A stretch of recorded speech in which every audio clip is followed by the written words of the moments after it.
2 games, 6 goals and 1 conceded. And somehow, Chelsea might be ready for the season more than we ever expected. It wasn't just about the scorelines. It was about the statement that this team was making. From João Pedro's Cavani-esque movement to Estevão Willian lighting up Stamford Bridge. And even a 19-year-old centre-back making serious claims to replace Levi Colwill. There's a lot we need to unpack after our pre-season. So here are the 5 reasons why Chelsea are ready to take the Premier League by storm. Estevão Willian breaks through.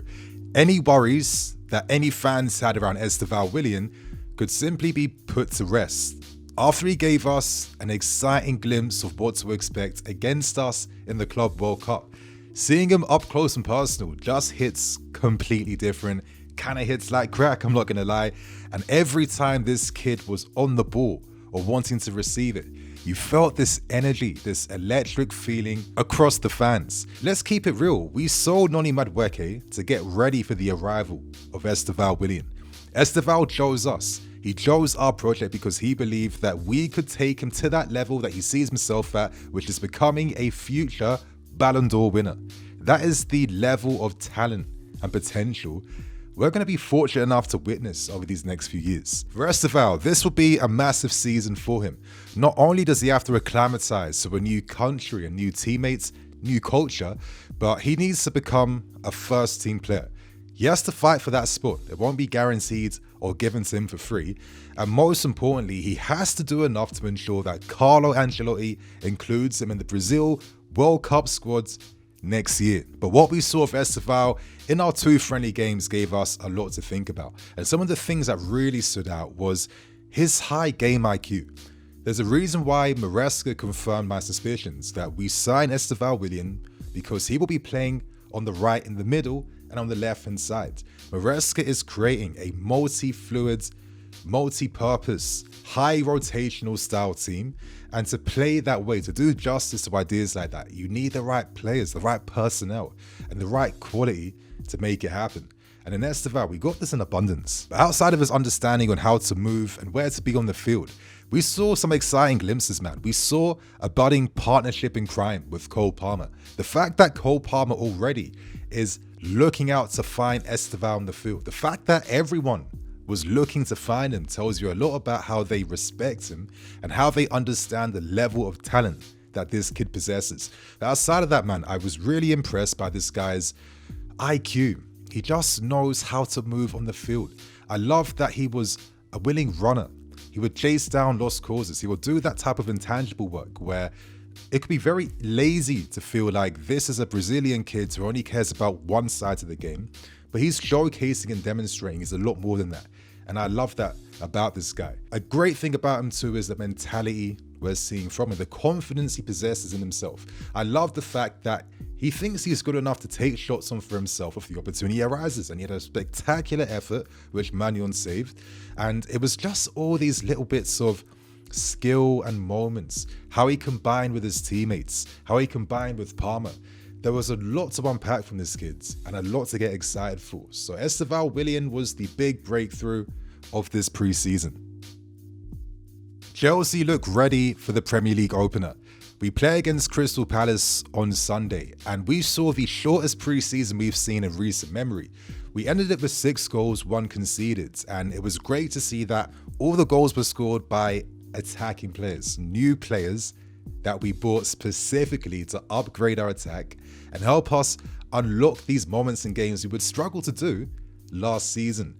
In my opinion, another factor I really liked too was just the sharpness, the mental sharpness. You would think that after such a demanding last season and after a demanding Club World Cup tour that maybe you might see some fatigue, a bit of laziness here and there, which would have been very understandable for players who were really thinking about that Prem opener. But we didn't see anything like that. We saw desire from the start. And I think the reason why we saw that is because players understand they're competing against each other to become a first team player. Players understand that we haven't finished in the market too. We're set to make 2 potential additions to Garnacho and Xavi Simons, and that's only raising the level of competition with players wanting to impress. And this was cemented even more by Maresca confidently rotating the team.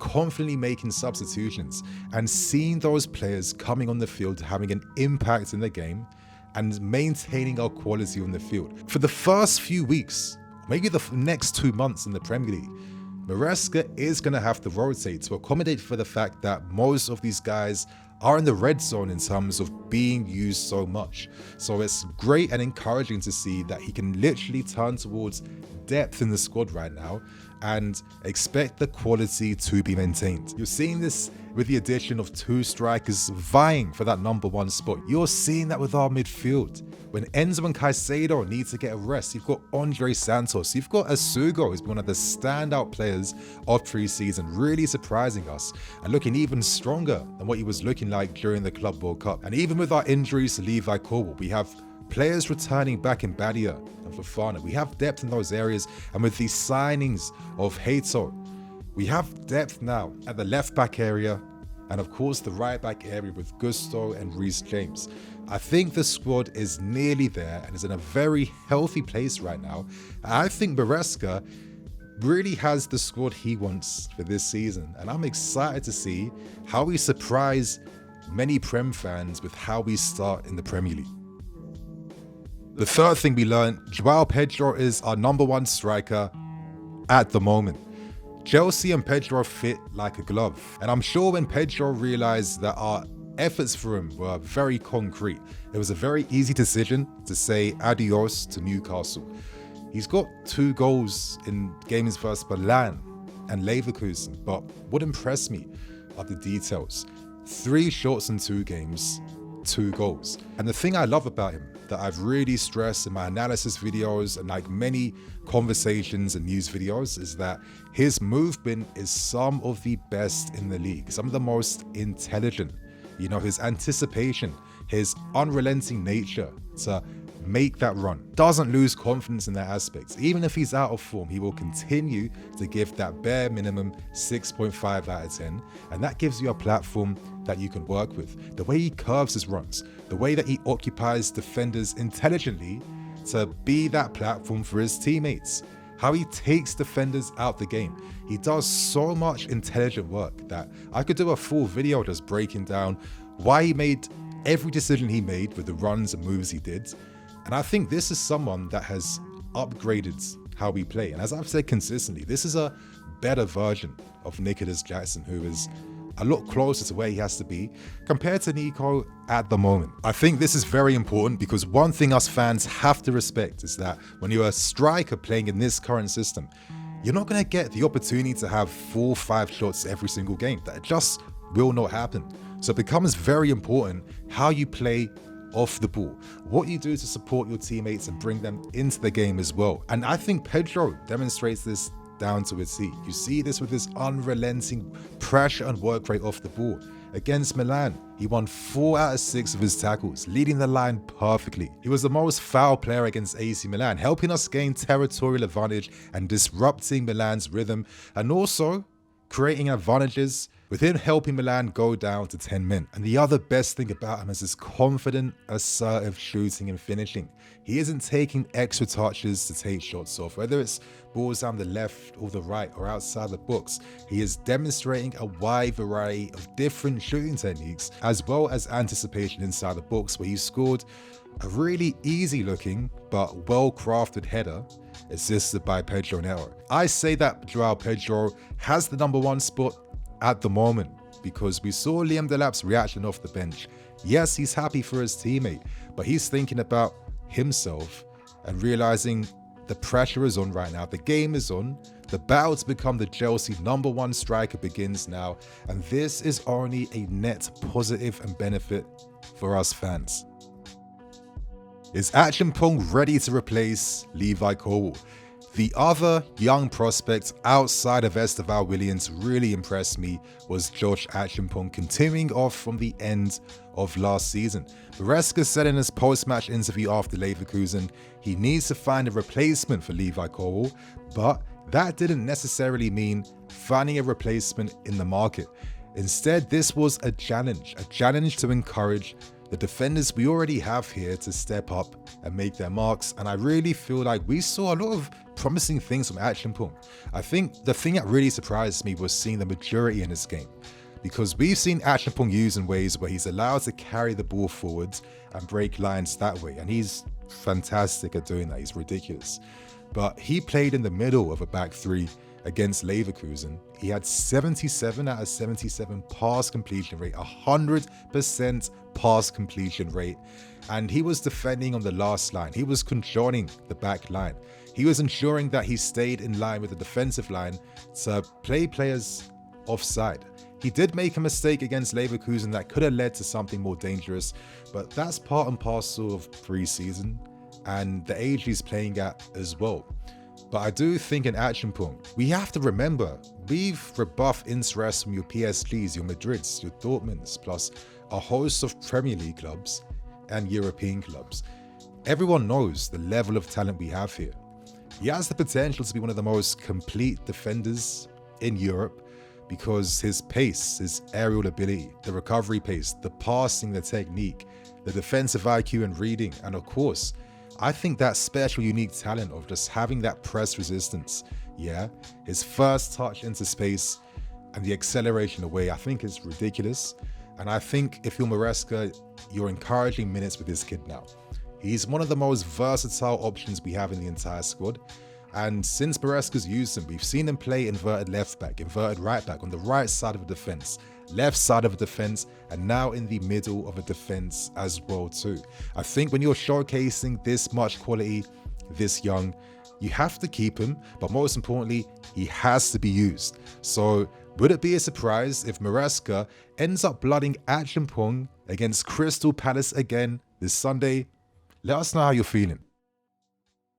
And for the final thing we learned, it feels like Maresca's system is starting to settle in right now. I think with the lineup that we saw used against Milan, this is probably the lineup we're going to see against Crystal Palace, depending on the fitness of Trevor Chalobah. And I think if he isn't available, you'll probably see Acheampong starting against them. Some of the interesting, promising things that we did see, of course, is how well structured and disciplined we looked. I loved how we defended as a group, but most importantly, attacked as a group. And I think one of the interesting things we're seeing, which is making an incredible difference to how we're playing, is finally Maresca has the confidence in the defensive pressing structure now to allow for a bit more bravery. And what I'm trying to set up right now is the fact that he is encouraging the use of a 3-1-3-3, or however you want to use it, with Moisés Caicedo a lot of times having extra responsibility now, holding to maintain that defensive shape. As Caicedo drops a bit deeper, there's more encouragement now for either one of Cucurella or the right-sided defender like Gusto or James to get forward now. And the big thing that it's doing now is that we can now effectively release our wingers in 1v1 spaces. I keep stressing this. We all saw ourselves last season, but we were just too prone to having our wingers boxed in 2v1, and it just encouraged too much backwards, sideways football.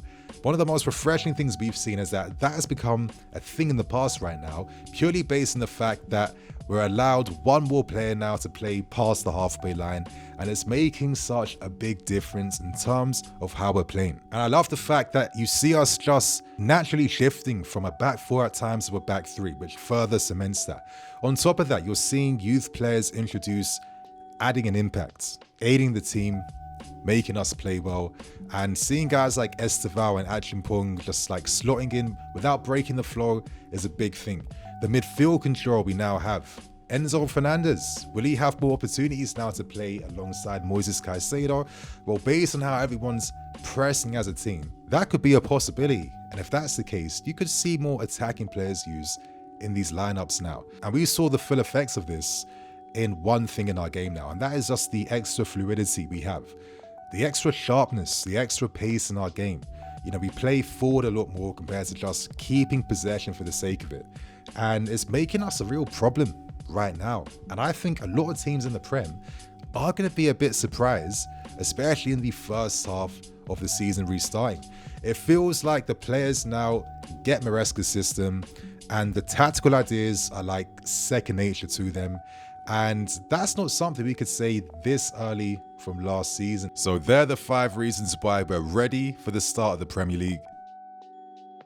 It was encouraging, it was fun, and the future feels very exciting right now. So comment below, what's one thing that you learned, one player who impressed you, and one expectation you have for next season? Let us know right now, and I'll catch you guys later with more videos.